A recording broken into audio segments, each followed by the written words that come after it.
Telugu online టీచింగ్‌కి స్వాగతం, సుస్వాగతం. ఈరోజు మీకోసం చెప్పిన టాపికే అయినప్పటికీ కూడా అందులోని తేడాలను చాలామంది అడగడం వలన ఈరోజు మీకోసం ఒక 2 విషయాలు ఇక్కడ పరిచయం చేయడం జరుగుతుంది. ఒకటి ద్విగు సమాసము మరియు బహువ్రీహి సమాసము.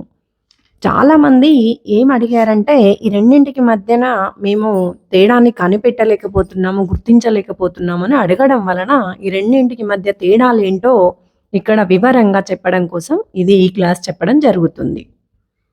మొదటి పదము సంఖ్యను అంటే అంకెను తెలియజేయు విశేషముగాను, రెండవ పదము విశేష్యముగా అంటే నామవాచకంగా ఉంటే ద్విగు సమాసం అవుతుంది. అంటే మొదటి పదము పూర్వపదము అంకెను కలిగి ఉండి విశేషము అయ్యి, రెండవ పదము విశేష్యము అంటే నామవాచకం అయి ఉంటే అది ద్విగు సమాసము. బహువ్రీహిలో కూడా పూర్వపదము అంకె ఉంటుంది, కానీ అది ఎలా ఉంటుందో మీరు బహువ్రీహి సమాసం ద్విగు సమాసం అయిపోయిన తర్వాత గ్రహించండి. అందరూ లైక్ చేయండి, షేర్ చేయండి, సబ్స్క్రైబ్ కూడా చేయండి. ద్విగు సమాసం ఉదాహరణలు చూద్దాం. 10 రోజులు, 10 సంఖ్య గల రోజులు. 10 అనేది అంకె, రోజులు అనేది నామవాచకం. మరి 10 అంటే అంకె, కానీ 10 సంఖ్య గల రోజులు ఇక్కడ అంకెను నామవాచకం ద్వారా విశేషించి చెప్పడం జరిగింది. నవమాసములు, నవ సంఖ్య గల మాసములు. నవ అంటే 9, మరి విశేషించి 9 మాసాలు అంటే విశేషించి చెప్పడం వలన ఇది ద్విగు సమాసం అయ్యింది. ముల్లోకములు, 3 సంఖ్య గల లోకములు. 10 రోజులు, నవమాసములు, ముల్లోకములు అనేవేమో సమాస పదములు. 10 సంఖ్య గల రోజులు, నవ సంఖ్య గల మాసములు, 3 సంఖ్య గల లోకములు అనేవేమో విగ్రహ వాక్యములు. విగ్రహ వాక్యం ఇచ్చి సమాస పదం అడగవచ్చు, సమాస పదం ఇచ్చి విగ్రహ వాక్యం కూడా అడగవచ్చు. నలుదిక్కులు, 4 సంఖ్య గల దిక్కులు. ఇక్కడ 4 అనేది అంకె. 10, నవ, 3, 4 అనేవి అంకెలు. రోజులు, మాసములు, లోకములు, దిక్కులు అనేవి నామవాచకాలు. విశేషించి చెప్పడం వలన అది ద్విగు సమాసం అయింది. ఇంకా కొన్ని ఉదాహరణలు చూడండి. త్రిమూర్తులు, 3 అంటే 3, ముగ్గురైన మూర్తులు. మూర్తులు అనేది నామవాచకం, కావున ఇక్కడ మనకు బహువ్రీహి సమాసం కాదు, ఇది ద్విగు సమాసం మాత్రమే. నవరత్నములు, 9 రత్నములు. 9 అనేది అంకెను తెలియజేస్తుంది, రత్నములు అనేది నామవాచకం తెలియజేస్తుంది. త్రిమూర్తులు, నవరత్నములు సమాస పదము, ముగ్గురైన మూర్తులు, 9 రత్నములు విగ్రహవాక్యము. పంచపాండవులు, 5గురైన పాండవులు. పంచ అంటే 5, 5గురైన పాండవులు అంకె, అంకె తెలియజేస్తుంది. పాండవులు నామవాచకం, కావున ఇది ద్విగు సమాసం అవుతుంది. సప్త స్వరాలు, 7 సంఖ్య గల స్వరాలు. 7 సంఖ్య, 7 అనేది అంకెను తెలియజేసి విశేషించి చెప్పి స్వరాలు అనే నామవాచకాన్ని తెలియజేయడం వలన ద్విగు సమాసం అయింది. దశావతారాలు, దశ అంటే 10, 10 సంఖ్య గల అవతారాలు. అంటే ఇక్కడ అంకెను విశేషించి చెప్పి నామవాచకం గురించి చెప్పింది, కావున ఇది ద్విగు సమాసం అయింది ఈ పదము.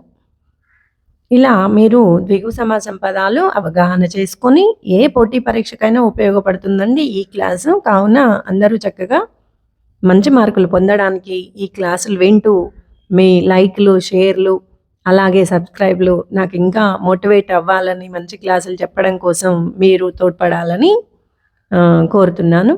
బహువ్రీహి సమాసం చూడండి. సమాసంలోని పదాల అర్థాలు కాకుండా వేరు పదం యొక్క అర్థం క్రియతో అన్వయించుట బహువ్రీహి సమాసం. అంటే సమాసంలోని పదాల అర్థాలు కాకుండా వేరొక పదం యొక్క అర్థము క్రియతో అన్వయించినప్పుడు అది బహువ్రీహి సమాసం. అన్య పదార్థ ప్రాధాన్యం కలది బహువ్రీహి.